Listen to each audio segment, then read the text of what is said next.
Prepárate porque en este episodio te voy a presentar algunas de las evidencias paranormales más impresionantes que se han registrado. A lo largo de más de 3 años investigando casos de toda índole, desde lo paranormal, cosas que a lo mejor en un momento se interpretaron como paranormal, pero que al final resultaron con una explicación mucho más lógica o científica, me he topado con ciertas cosas, güey, que realmente me han volado la cabeza.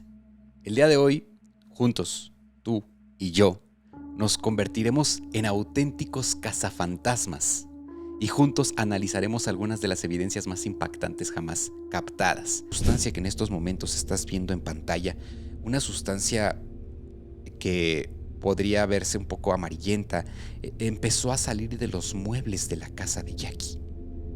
De la nada, de las gavetas de la cocina, comenzaba a escurrir y gotear esta sustancia que de inmediato Jackie se dio cuenta que no era agua, porque olía horrible. Y no solo eso, al tocarla, se sentía viscosa, se sentía como si se tratara de una sustancia que no pertenece a este mundo. En Madrid, el Palacio de Linares se ganó la fama de ser uno de los lugares más embrujados de España. Durante una investigación en los años 90, se captaron psicofonías aterradoras, entre ellas una voz infantil, ay güey, te juro que se me enchina la piel, que decía: mami, mami, nunca. Atención, lo que estás a punto de ver y escuchar tiene como único propósito el entretenimiento. Es recomendable para público mayor de edad y la responsabilidad de los comentarios emitidos recae en su emisor. Se recomienda discreción. Prepárate porque en este episodio te voy a presentar algunas de las evidencias paranormales más impresionantes que se han registrado. A lo largo de más de 3 años investigando casos de toda índole, desde lo paranormal, cosas que a lo mejor en un momento se interpretaron como paranormal, pero que al final resultaron con una explicación mucho más lógica o científica, me he topado con ciertas cosas, güey, que realmente me han volado la cabeza. El día de hoy, juntos, tú y yo, nos convertiremos en auténticos cazafantasmas y juntos analizaremos algunas de las evidencias más impactantes jamás captadas. 2 cosas que me han llamado poderosamente la atención draculónica el día de hoy, juntos vamos a analizar y juntos vamos a descubrir. Una de esas cosas que no te puedes explicar, pero que aparecen en eventos que son considerados como actividad paranormal, es el ectoplasma. Hoy hablaremos sobre esta sustancia misteriosa que ha aparecido en muchos de los casos. Analizaremos qué es en realidad y sobre todo pues los casos en los que se ha obtenido esta sustancia extraña, y además también hablaremos de un fenómeno que para mí es uno de los más aterradores.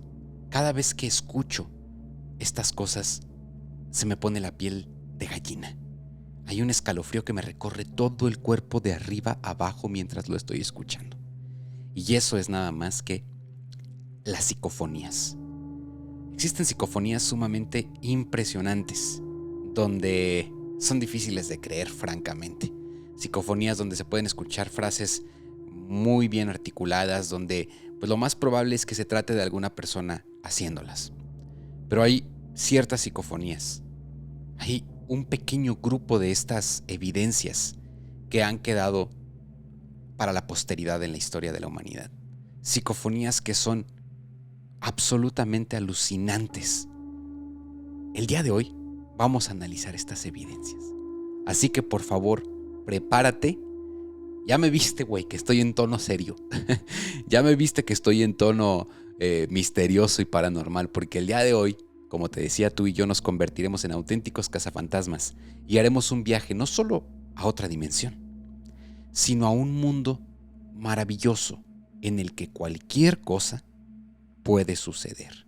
Además, no solo me escucharás a mí, sino escucharás la voz de un investigador que en los años 80 logró captar una de estas psicofonías de las que te estoy hablando. Una psicofonía que francamente estoy seguro te va a volar la cabeza igual que lo hizo conmigo. Vas a escuchar la voz de Carlos Bogdanich, un periodista y experto en artículos utilizados en aviación, que además también condujo radio por muchos años en la región de Aragón, en España. Y de su voz vas a escuchar una experiencia extraña, paranormal, o no sé, al final tú vas a decidir, que estoy seguro que te va a quitar el sueño por completo. Así que, como te decía, prepárate. Si estás escuchando esto en un lugar donde sea posible que apagues las luces y subas un poquito el volumen, te coloques audífonos, eso te va a llevar a que la experiencia sea mucho más inmersiva y a que, igual que yo, te cagues del miedo, güey. Así que, bienvenido. En el mundo de lo paranormal, hay elementos que por sí solos ya son suficientes para alterar la percepción de la realidad: el ectoplasma y las psicofonías. Ambos son considerados por muchos como evidencia física y sonora de lo que habita más allá de nuestra comprensión. Esta noche exploraremos algunos casos impactantes donde la materia y el sonido dejaron una marca imborrable. Draculón, nos vamos a la cortinilla, pero a continuación te presento uno de los episodios más espeluznantes que he escrito y grabado hasta ahora. Regresamos.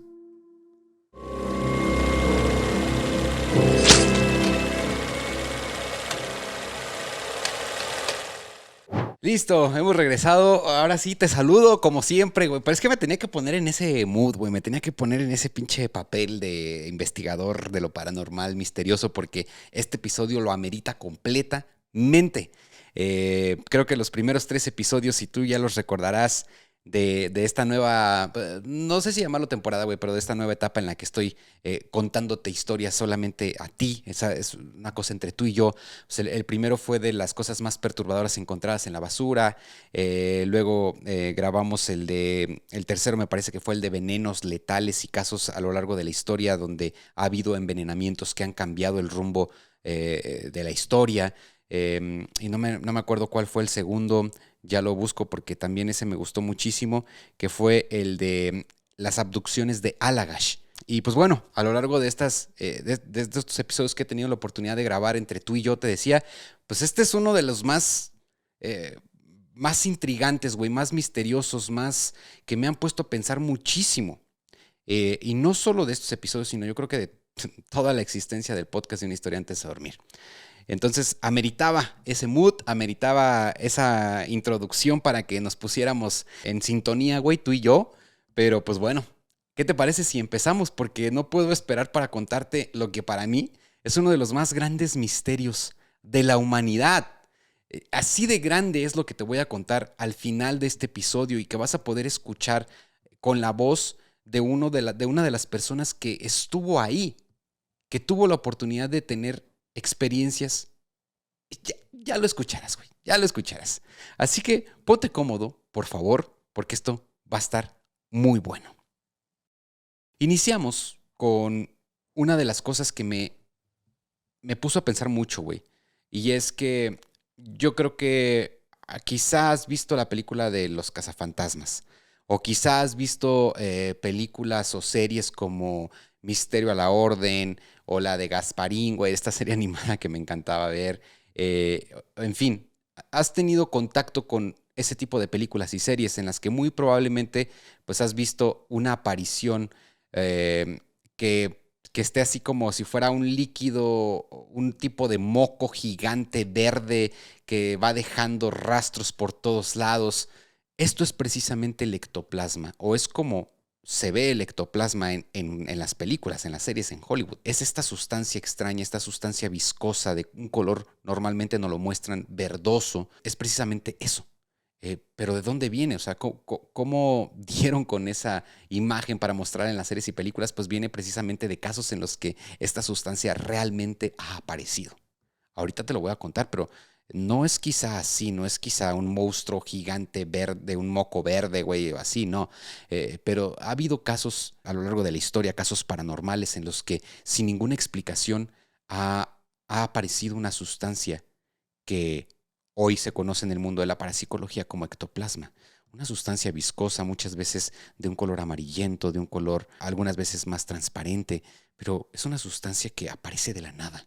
A veces la exudan las paredes y los muebles de la casa en donde está ocurriendo un suceso extraño paranormal, u otras veces simplemente aparece en el cuerpo de las personas que presuntamente están poseídas por algún espíritu o demonio. Yo, obviamente, igual que muchos, güey, de mi generación, fuimos traumados por la película de 1970 y algo, no recuerdo, El Exorcista, de William Friedkin. Y, güey, pues una de las escenas más icónicas de la película, pues es cuando Regan, la chica que está poseída, pues empieza a aventar un vómito verde súper asqueroso y que llena a los sacerdotes que están haciéndole el exorcismo con esta sustancia. Eso es el ectoplasma, ¿ok? No creas que comió algo que le hizo daño, güey, por eso estaba vomitando y expulsando esa sustancia de la manera tan impresionante como lo hace en la película. En realidad es que esta sustancia siempre ha estado ligada a situaciones extrañas o paranormales. El ectoplasma es una sustancia que, según la parapsicología, emerge del cuerpo de ciertos médiums o personas involucradas en sucesos sobrenaturales durante trances profundos. Ha sido descrita como una masa viscosa, a veces blanca o verdosa, que aparece en momentos de manifestación espiritual. Aunque la ciencia tradicional no ha logrado validarla, muchos investigadores afirman haberla visto, tocado o incluso, como lo veremos más adelante, fotografiado. Hemos visto esta sustancia aparecer, como te decía, en muchas películas, como la de Los Cazafantasmas, El Exorcista y muchas otras más. ¿Cuál ha sido uno de los sucesos paranormales en los que esta sustancia se ha hecho presente y que ha empezado este interés en el mundo de los investigadores de la parapsicología? Pues es precisamente el primer caso del que te voy a hablar el día de hoy, que es el caso, fue el caso que me dio el primer video viral en la cuenta de TikTok. Si tú todavía no sigues a Una Historia Antes de Dormir en TikTok, ve por favor a la cuenta, dale seguir y busca el video del embrujamiento en San Pedro. Ese video, cuando yo lo hice, Draculón, yo nunca había experimentado, güey, lo que es la viralidad o que mucha gente lo viera en muy poco tiempo. La verdad es que no lo había experimentado y no hacía los videos por esa razón, sino era mi forma de empezar a compartir estas historias. Pero cuando subí este video, que es uno de los casos paranormales mejor documentados en la historia de los Estados Unidos, el video alcanzó 1.6 millones de reproducciones en menos de 24 horas. No sé si por lo impresionante del caso, que sí lo es, o no sé, güey, no sé qué tenía esta historia que llamó tantísimo la atención y que llegó a esos números tan rápido, pero es un caso muy impresionante que te cuento a continuación y que tiene que ver con la cuestión del ectoplasma. En 1989, Jackie Hernández, madre de 2 hijos, se mudó a una modesta casa en San Pedro, California. Poco después de instalarse, comenzó a notar fenómenos extraños, objetos que se movían solos, sombras que acechaban en la oscuridad y una sensación constante de ser observada. La situación se volvió más aterradora cuando una sustancia viscosa y maloliente apareció en las paredes de su hogar. Desesperada y temiendo por la seguridad de sus 2 hijos, Jackie buscó ayuda. Fue entonces cuando contactó al investigador Barry Conrad, quien junto a su equipo documentó los eventos paranormales que ocurrían en esa casa. Durante sus investigaciones, capturaron fotografías y videos de orbes luminosos y sombras inexplicables. Uno de los momentos más escalofriantes ocurrió cuando Jeff Radcliffe, fotógrafo del equipo, fue atacado por una fuerza invisible que intentó ahorcarlo en el ático de la casa.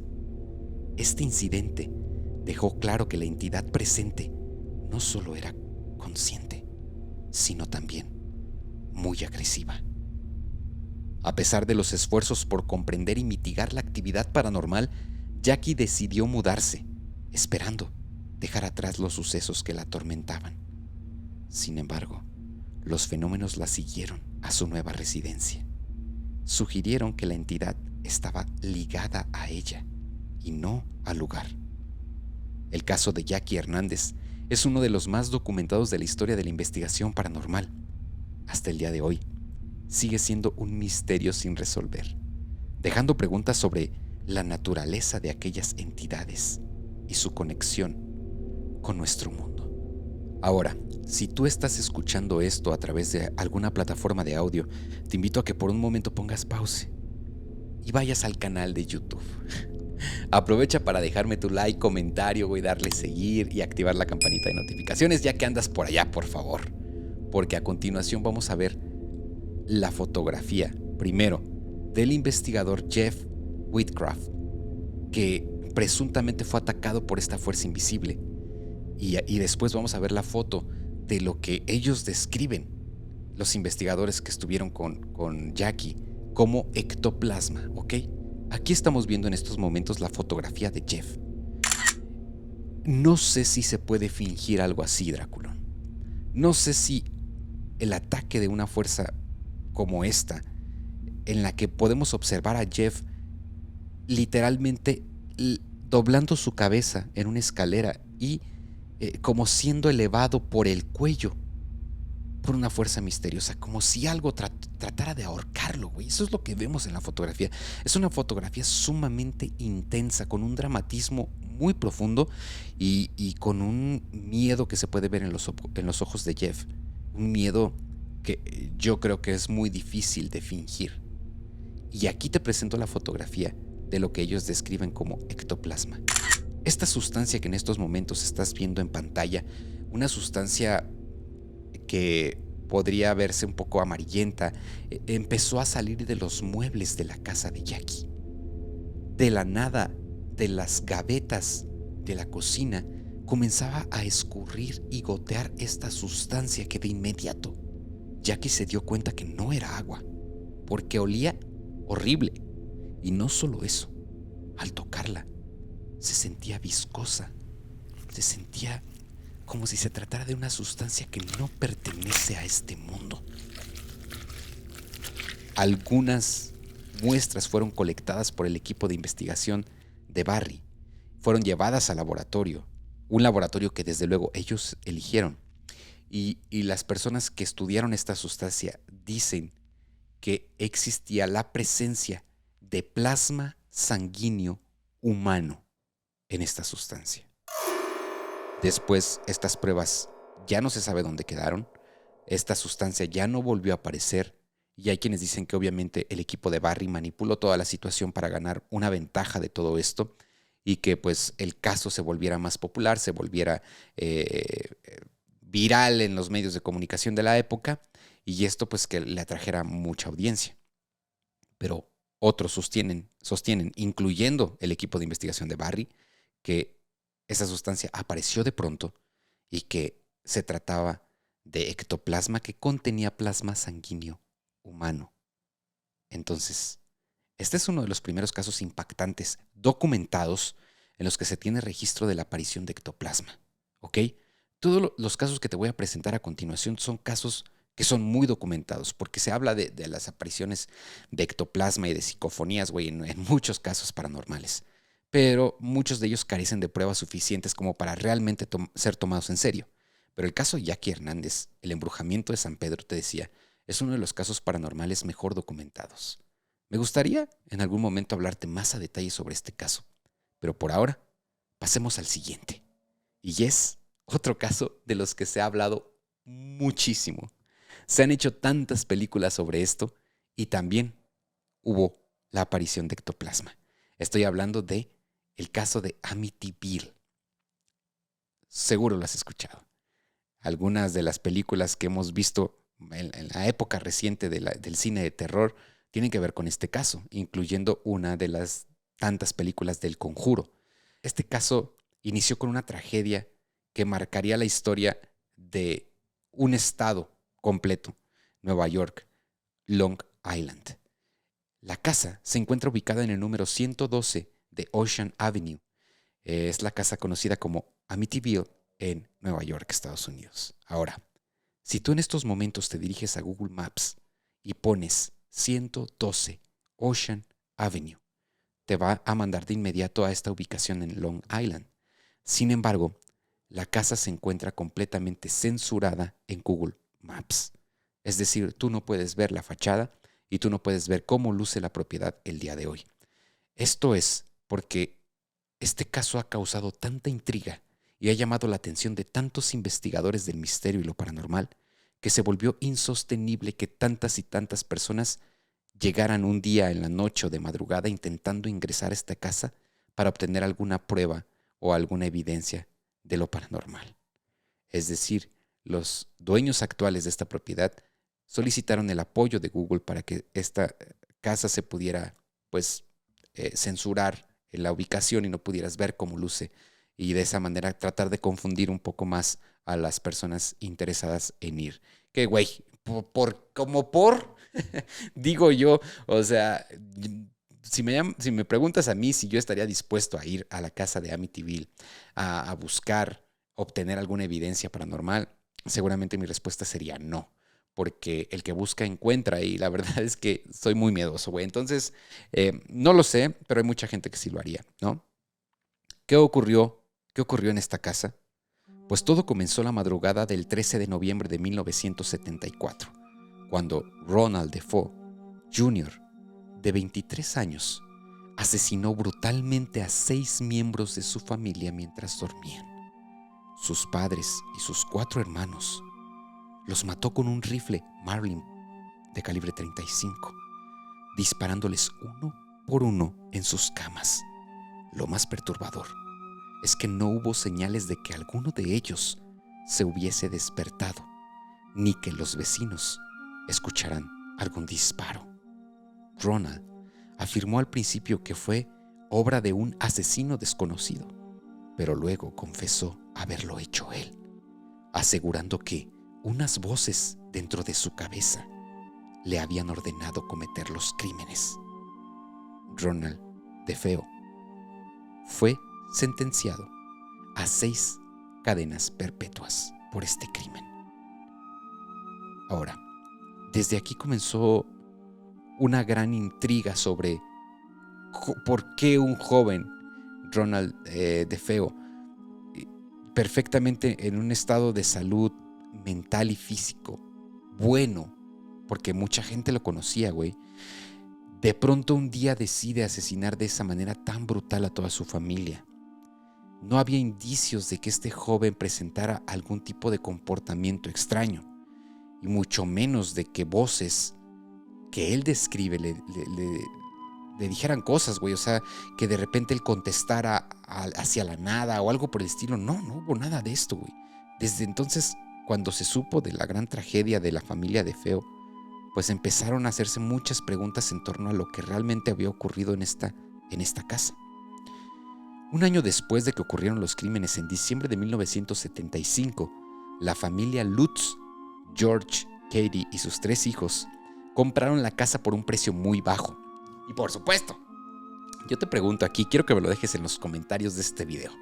Si a ti te ofrecen una propiedad a un precio ridículo, muy barato, donde sabes que ocurrió algo como esto, ¿la comprarías? Dime sí y no y por qué y qué harías con ella. Quiero saber eso en los comentarios, por favor.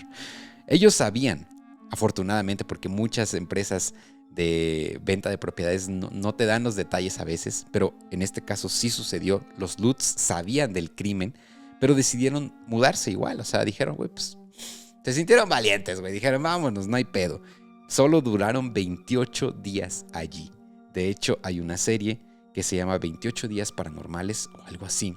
Porque a partir de esto muchos investigadores afirman que para tú poder obtener suficiente evidencia sobre una situación extraña o paranormal, debes pasar 28 días en el lugar donde supuestamente ocurren las cosas, ¿no? Estos 28 días se definieron a partir del suceso que vivió la familia Lutz en Amityville. Durante ese corto pero intenso tiempo, afirmaron vivir una serie de fenómenos aterradores. La aparición de una sustancia viscosa y verdosa que goteaba de las cerraduras de las puertas, de las paredes y de techos sin ninguna causa aparente. Volvemos a lo mismo. Aquí es donde se conecta el caso de Amityville con el embrujamiento de San Pedro que te presenté al inicio, güey. Entonces, apareció nuevamente esta sustancia, ectoplasma. olores nauseabundos que iban y venían a lo largo de los corredores de la casa, cambios bruscos de temperatura en habitaciones específicas. George Lutz se despertaba todos los días a las 3:15 de la mañana.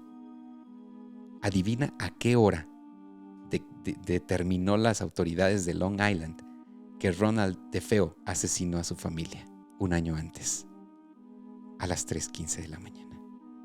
¿Coincidencia? Dímelo tú.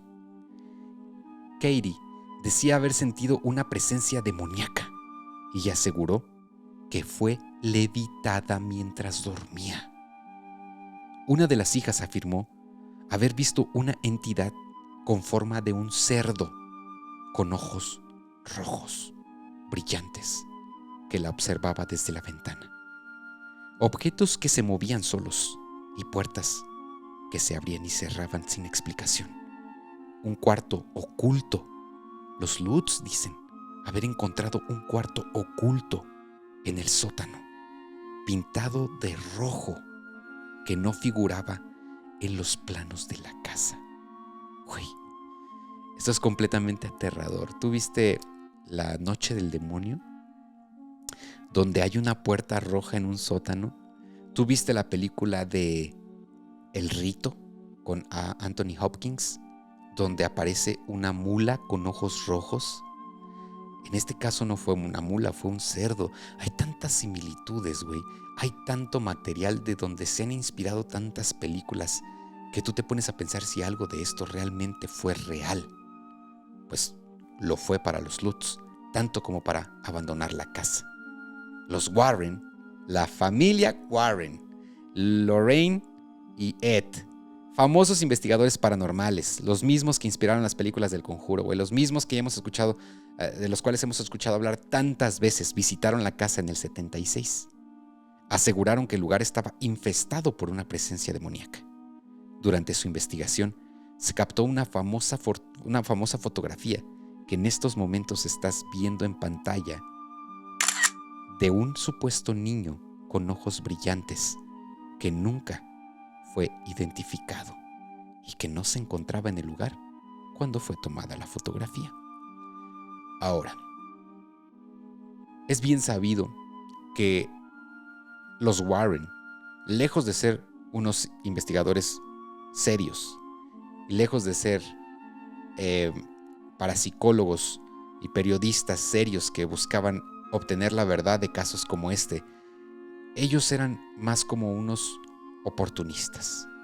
Buscaban la oportunidad e identificaban casos de los que ellos pudieran sacar provecho. Y para no hacerte el cuento tan largo, güey, porque es una gran historia y es una historia muy larga, lo que hacían los Warren era dramatizar las cosas un poquito para llamar la atención de los medios y que sus historias vendieran más. Lo lograron perfectamente. Muchas de las historias de los Warren han sido éxitos mundiales, no solo en libros, sino también en películas. Entonces, la intervención de los Warren en este caso me hace dudar un poco de la veracidad de las cosas. Es posible que en este caso haya muchas cosas que realmente no se puedan explicar, pero en el momento en el que ellos intervienen se vuelve tan compleja la historia que es difícil identificar entre las evidencias fabricadas o lo que ellos decían con lo que realmente pudo estar sucediendo en Amityville, en este año en el que la familia Lutz vivía allí. Ahora, aunque el caso capturó la atención pública, muchos han puesto en duda la veracidad del relato de los Lutz precisamente por el involucramiento de los Warren, güey. Algunos investigadores sostienen que todo fue un montaje para obtener beneficios económicos. Libros, películas, entrevistas. Sin embargo, los Lutz nunca cambiaron su versión y hasta su muerte afirmaron que lo que vieron fue real. Ahora, si los Lutz estaban pasando por una especie de crisis compartida, güey, en la que pues estaban mudando de casa, en la que estaban sugestionados de alguna forma porque sabían lo que había ocurrido en la casa de Amityville, y luego llegan los Warren, güey, y les dicen, sí, aquí hay 10 demonios y tú estás poseída y tú no sé qué, pues obviamente esto maximiza esta sugestión y provoca un círculo vicioso en los que ellos siguen afirmando que ven manifestaciones y los Warren siguen alimentando que ellos hagan y digan estas cosas. A lo mejor va a ser muy estúpida la comparación que voy a hacer a continuación, pero es una especie de que en la que los Warren premiaban el comportamiento de los Lutz. Si los Lutz les daban a los Warren lo que ellos querían, pues entonces los Warren les decían, muy bien, vamos a ayudarlos, vamos a estar con ustedes, no se desesperen. Y era este círculo vicioso del que te estoy platicando. Lo que sí es verdad es que la energía de personas y de sucesos sumamente violentos como lo que ocurrió en Amityville se queda atrapada en una construcción, en un objeto o en una casa completa o en un pueblo completo. ¿Cómo sé que esto es verdad? Por lo que te voy a contar a continuación. Entramos entonces a la parte 2 de esto. Analizamos por una parte 2 casos en los que apareció ectoplasma, que todavía sigue una discusión tremenda entre qué es realmente esta sustancia, si es puesta ya a propósito, si realmente se trata de algo orgánico proveniente de este planeta que podemos encontrar en la naturaleza, si es algo fabricado por el hombre o si es algo que proviene del más allá. Pero otra de las cosas, Draculón, que a mí me pone la piel de gallina, son las psicofonías. Cosas que se pueden escuchar a través de micrófonos, a través de objetos de grabación que investigadores paranormales y parapsicólogos utilizan cuando van a algún lugar donde saben que ocurren cosas y que luego llegan a captar sonidos tan espeluznantes que, ay güey, de verdad, te quitan el sueño. Hay algo mucho, mucho peor que la aparición de ectoplasma. Hay algo que muchos investigadores temen más que lo que pueden ver. Y es lo que pueden oír, las psicofonías o EVPs. Son grabaciones de voces o sonidos que no estaban presentes al momento de la grabación. Esto en general, ¿ok? Nunca pueden escuchar, las psicofonías no es algo que se puede escuchar en el momento, sino es algo que se escucha posteriormente. Y lo que dicen no siempre es algo que uno quiere escuchar. Las psicofonías comenzaron a documentarse en el siglo XX, cuando investigadores como Friedrich Jürgenson captaron voces extrañas al grabar cantos de pájaros. Desde entonces, miles de grabaciones han sido obtenidas en casas embrujadas, hospitales abandonados y campos de batalla. Algunas de ellas, tengo que compartírtelos, son fabricadas, son psicofonías pensadas para atraer al público, para generar controversia, para generar polémica. Pero hay un pequeño grupo, hay un grupo selecto de psicofonías que realmente son alucinantes. Hoy te presento 2 de ellas, 2 que yo considero son las psicofonías más impactantes y aterradoras jamás grabadas en la historia.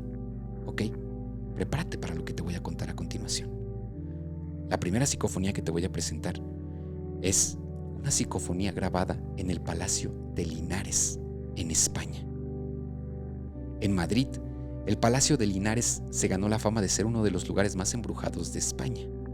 Durante una investigación en los años 90, se captaron psicofonías aterradoras, entre ellas una voz infantil, ay güey, te juro que se me enchina la piel, que decía, mami, mami, nunca.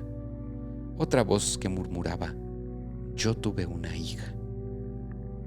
Estas grabaciones estremecieron al país, a todo el país. Cuando salieron a la luz, de verdad nadie podía creer lo claro y nítido que se escuchaban estas voces en el Palacio de Linares.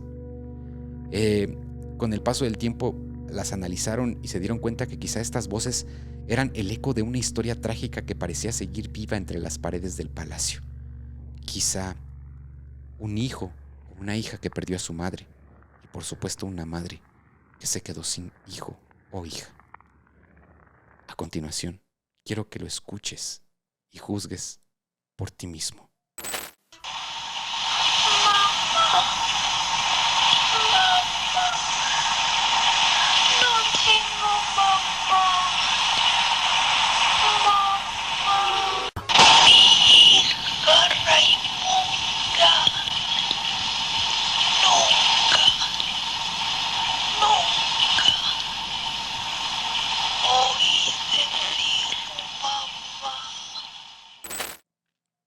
Ok, esto que acabas de escuchar, te prometo que no es un audio editado. Te prometo que es un audio obtenido directamente de las fuentes que captaron esto en el Palacio de Linares y que no tiene ninguna edición. Y para que me creas, he decidido presentarte el día de hoy una entrevista exclusiva con un investigador, un periodista, un locutor y un conocedor de la aeronáutica en España. Te presento un fragmento de una entrevista que tuve con Carlos Bogdanich, una persona que captó una de las psicofonías más impactantes e impresionantes de la historia. Y déjame darte un poquito de contexto antes de que escuches lo que para mí es uno de los más grandes misterios, el caso de Belchite, ¿ok? En los años 30, mi querido Draculón, ocurrió un suceso bélico muy importante en la historia de España. Se trata de la Guerra Civil Española, un suceso que marcó el rumbo de la historia política y social de este país. Una de las zonas más golpeadas fue precisamente la provincia de Aragón. Es una zona un poquito a la derecha de España, y durante esos años existía un pueblo llamado Belchite, que fue completamente arrasado y destruido por bombardeos, guerras, metralla, en fin, fue muy golpeado. Sin embargo, no se conocía muy bien la historia de este sitio. Era para muchos ignorado lo que realmente sucedió en Belchite.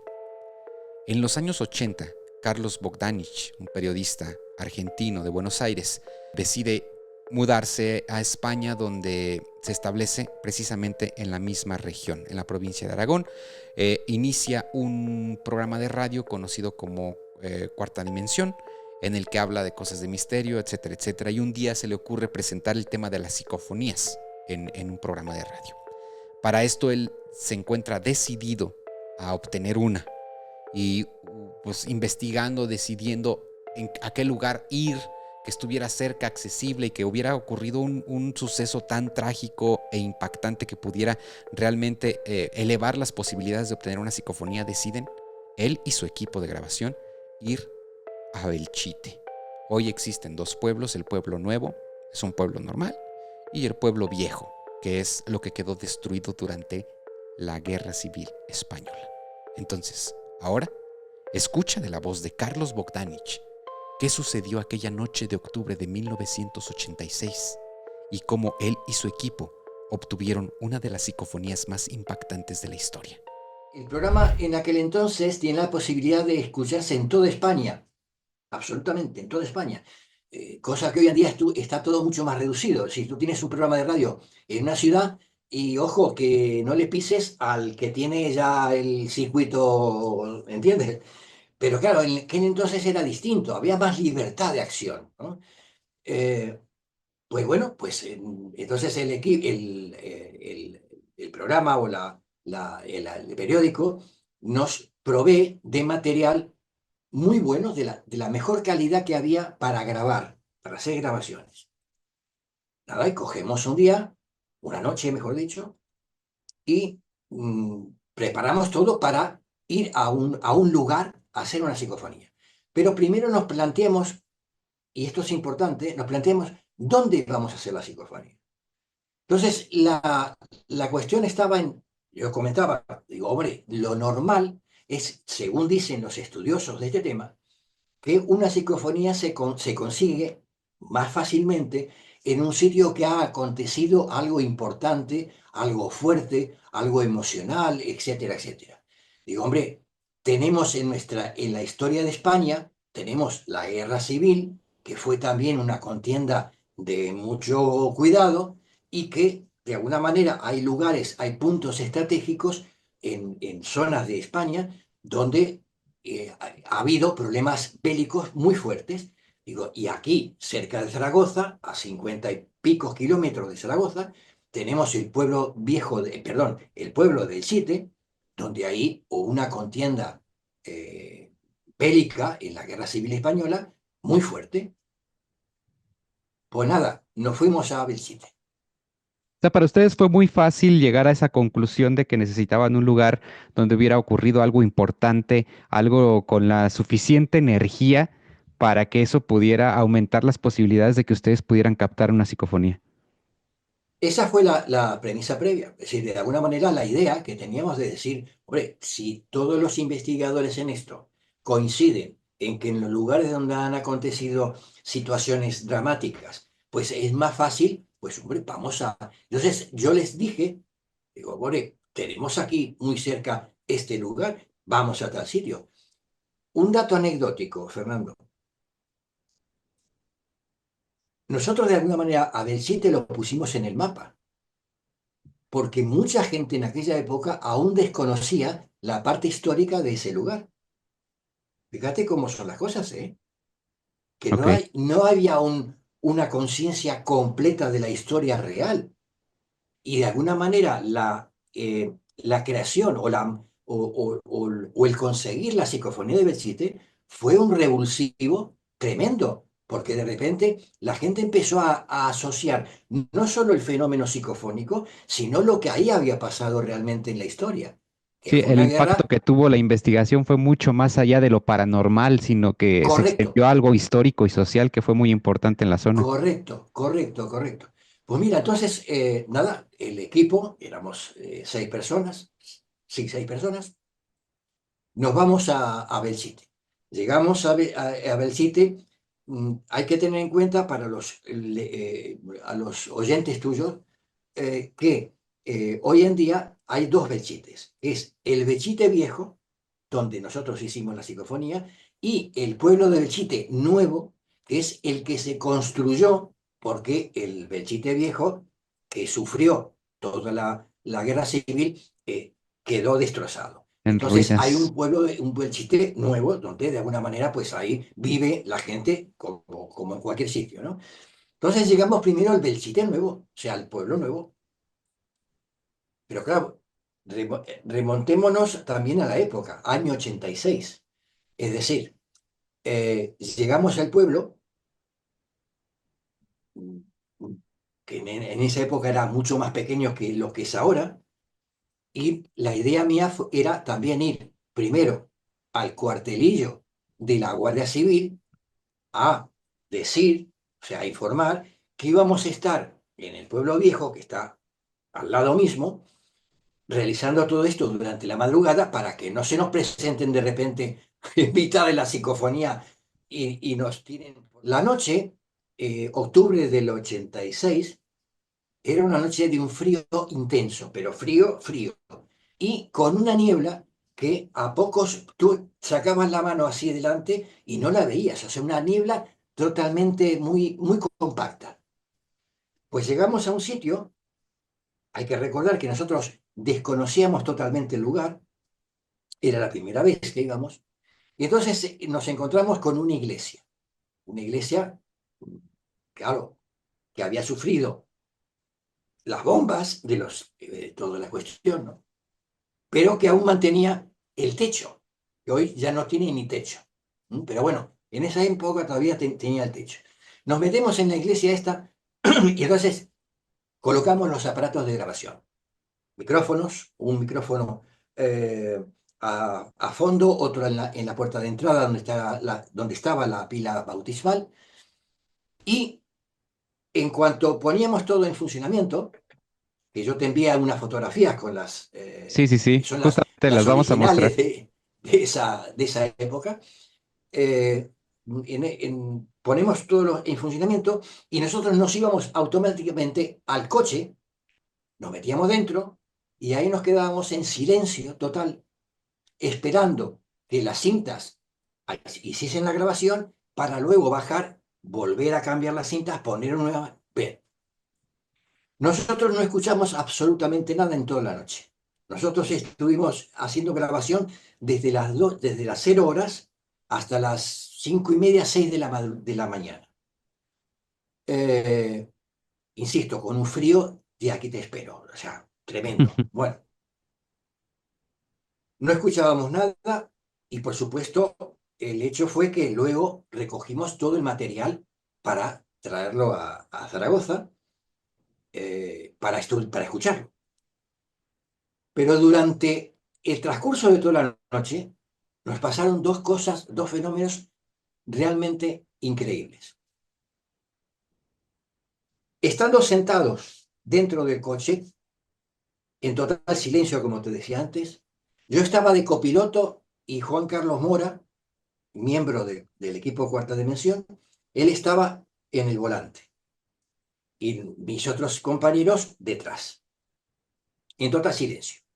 Y de repente lo miro yo a Juan Carlos a mi izquierda y lo veo que está cogiendo el volante con, con mucha fuerza, que empezaba él a temblar y a sudar frío.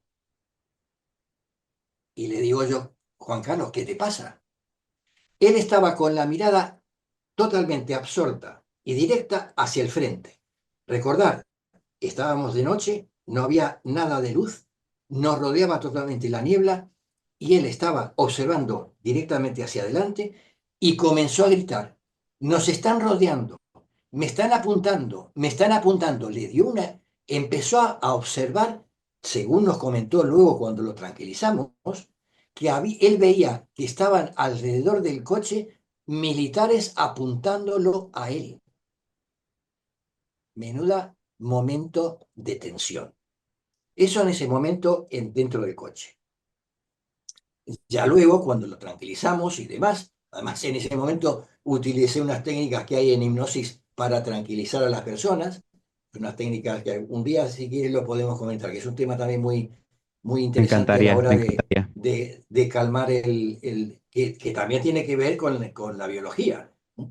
Eh, sigue pasando la noche, seguimos haciendo los cambios de las cintas de grabación y de repente, Fernando, no recuerdo la hora exacta, pero Ricardo Martínez, que es el que sale en las fotografías que te envié, que era el que llevaba el tema de sonido en Radio Heraldo, él también estaba en el equipo en ese momento y estaba en el coche, y de repente, sin mediar palabra,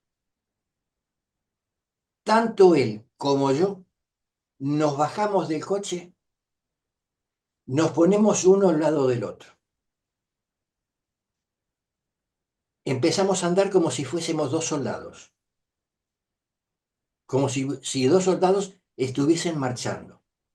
What? Empezamos a andar por una zona, Fernando, que desconocíamos totalmente porque era la primera vez que íbamos. Y estábamos rodeados de esa niebla que no podíamos ver más allá de medio metro. Y empezamos a andar los dos en una dirección.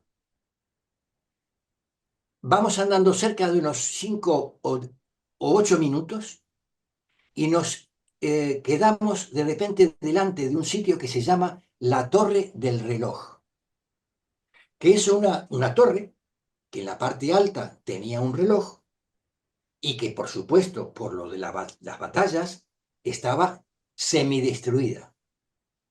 Y sin hablar los dos, y yendo andando hasta ese sitio en concreto, no se nos ocurrió nada más, ni otra peor locura que meternos dentro de la torre y subir hasta la parte alta, por dentro, entre cascotes y una torre que en cualquier momento se podía venir abajo, porque al día siguiente, mejor dicho, no al día siguiente, a la mañana, cuando ya salió el sol y vimos donde nos habíamos metido, dijimos, esto es de locura, es que nos podemos haber matado ahí, porque sencillamente estaba eso totalmente, vamos, destrozado.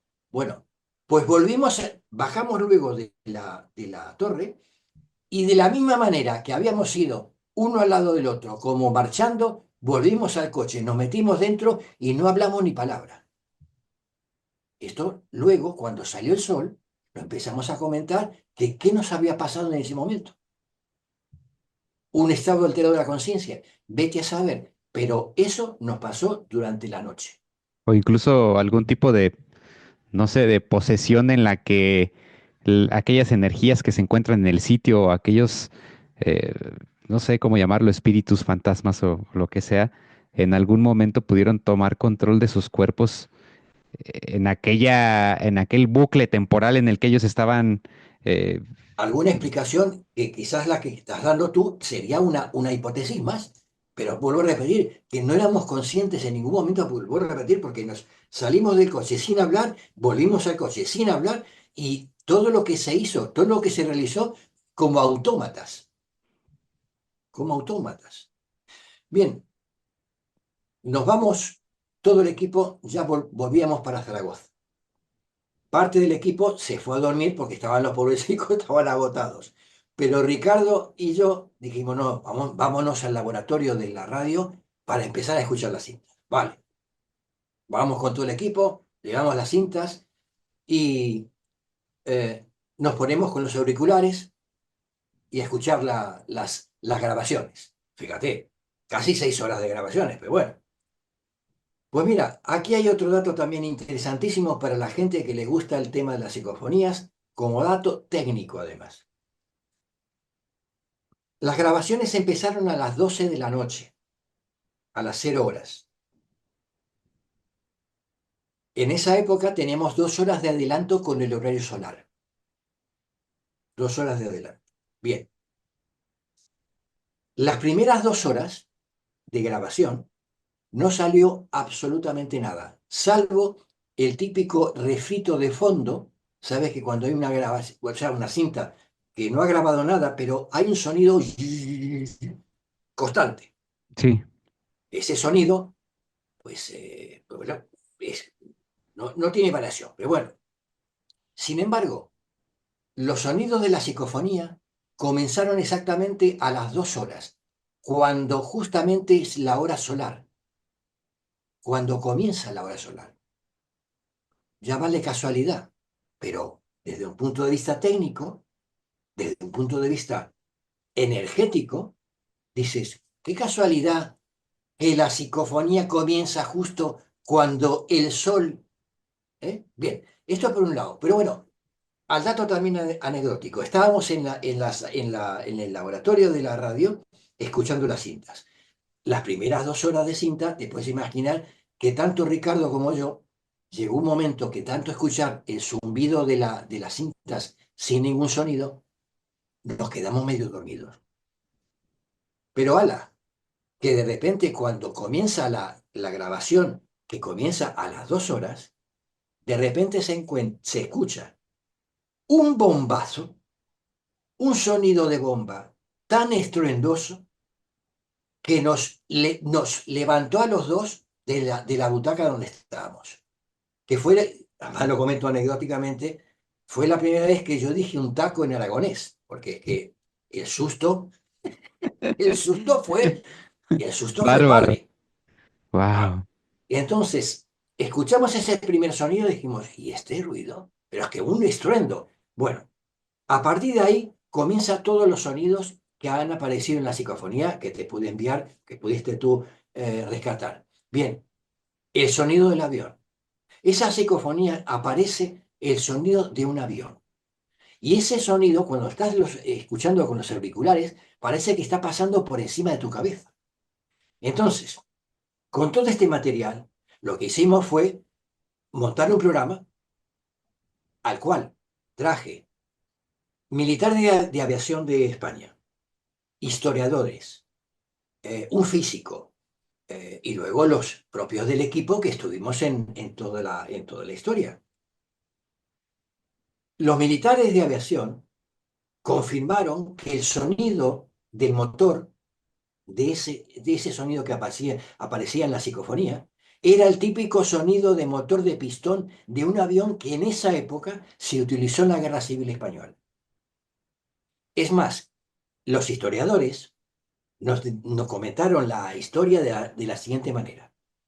En la guerra de Belchite, en la guerra civil en Belchite, había un avión que una vez por la mañana y otra vez por la tarde pasaba por el cielo de Belchite y el piloto, que en ese entonces las bombas las tiraban a mano, las bombas las tiraban a mano, ¿m?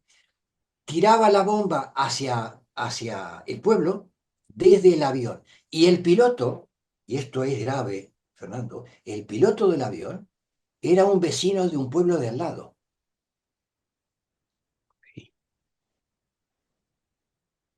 Ojo, que una guerra civil es mucho peor que una guerra normal, ¿eh? Es que es una guerra entre hermanos, ¿eh? No sabes quién está de tu lado y quién no. Pues fíjate, entonces los historiadores confirmaban el hecho de que eso existió. Los militares confirmaban que el sonido del avión era el motor de pistón del avión que en ese entonces se utilizaba para ese tipo de situación. Es más, la psicofonía la envié yo a los responsables del Departamento de Acústica de la Universidad de Barcelona y dieron la verificación de que la psicofonía, mejor dicho, la cinta, no había ningún truco. Es más, en aquella época no era como hoy en día que hay infinidad de cosas para modificar y además nosotros éramos principiantes, por lo tanto no tenemos la más remota idea de cómo se podía hacer una mezcla con otra cosa, Editar, ¿no? editar el sonido y agregar sonidos posteriores o algo, algo por el estilo. Exactamente, exactamente. Por eso te digo que la psicofonía en sí ha traído Ojalá que a este punto te haya quedado perfectamente claro que el material que te estoy presentando no es un material que me he tomado a la ligera.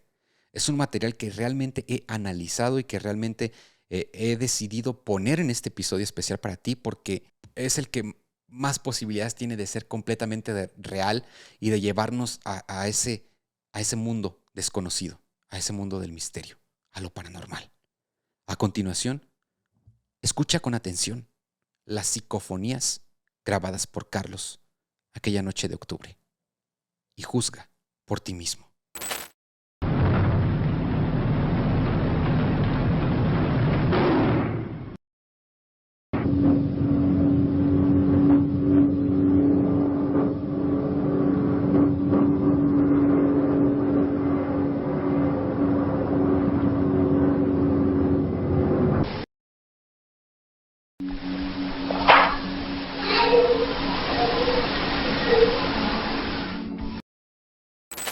Pues ahí está.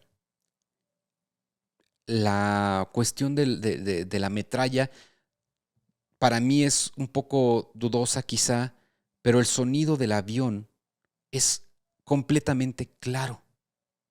Es como si viajaras en el tiempo, güey. Yo le pregunté a Carlos para él qué representaban estos sucesos y si tú quieres escuchar la entrevista completa que dura más de 40 y tantos minutos, 50, casi una hora, pues ahí va a estar también en el canal de YouTube y también la vas a poder escuchar por acá en Spotify o donde sea que estés escuchando este contenido. Ahí vas a poder tener este material donde él cuenta un poco de su historia, de sucesos extraños que le han ocurrido a través de su vida y habla más a detalle sobre lo que ocurrió después, el impacto que tuvo su investigación en Belchite. Para muchos, pues estos son sonidos imposibles de explicar. Algunos creen que son ecos del tiempo, otros que las almas de los caídos siguen vagando en estos sitios. Para Carlos y para mí, la energía no se crea ni se destruye. A veces se queda atrapada en el tiempo y esta energía puede hacerse presente de esta manera. Jole. Ya sea en forma de una sustancia gelatinosa que brota de las paredes o de una voz que se cuela en una grabación cuando no hay nadie presente. Lo paranormal siempre encuentra la forma de hacerse notar. Ectoplasma y psicofonías, materia y sonido. Dos manifestaciones de lo imposible que continúan alimentando la pregunta que nadie ha podido responder. ¿Qué hay más allá?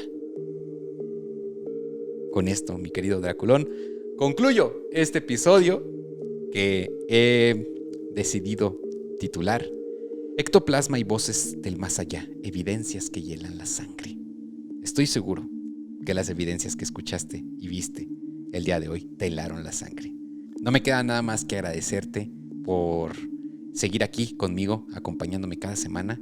Va a estar chingón, güey. Te prometo que los episodios que vienen van a estar igual o más impresionantes. Voy a ir mejorando en el contenido para ti y para presentarte cosas chingonas y de calidad. Esto es entre tú y yo. Esto es algo en el que una temporada en la que tú y yo vamos a descubrir y vamos a develar aquellos misterios que nos han mantenido obsesionados durante tanto tiempo en cuestiones de pues, tantas cosas, güey. Historia paranormal, sucesos curiosos, En fin, por favor, déjame saber en los comentarios qué te pareció. Déjame saber en los comentarios si tú comprarías una casa, güey, donde sabes que ocurrió algo como la tragedia de la familia de Feo. Activa la campanita de las notificaciones, suscríbete, por favor. Me ayudas muchísimo si compartes este contenido. Además, si no eres miembro del canal de YouTube, este es el pretexto perfecto para que te hagas miembro, porque los miembros del canal de YouTube pueden disfrutar del contenido mucho antes que todos los demás. Vas a tener acceso anticipado a todo el contenido, así que muchos episodios que están programados para 1, 2 o 3 semanas, tú, si eres miembro del canal de YouTube, ya los puedes escuchar, ya los puedes ver. Así que, pues, por ahí va la cosa. Además, a los miembros que ya llevan más de cierta cantidad de tiempo siendo miembros del canal, les hago llegar regalitos exclusivos de Una Historia Antes de Dormir. Y si tú quieres tener algo de esto, pues ya sabes, está la merch oficial que puedes adquirir a través del WhatsApp 4431 99 24 59. Repito el número 4431 99 24 59.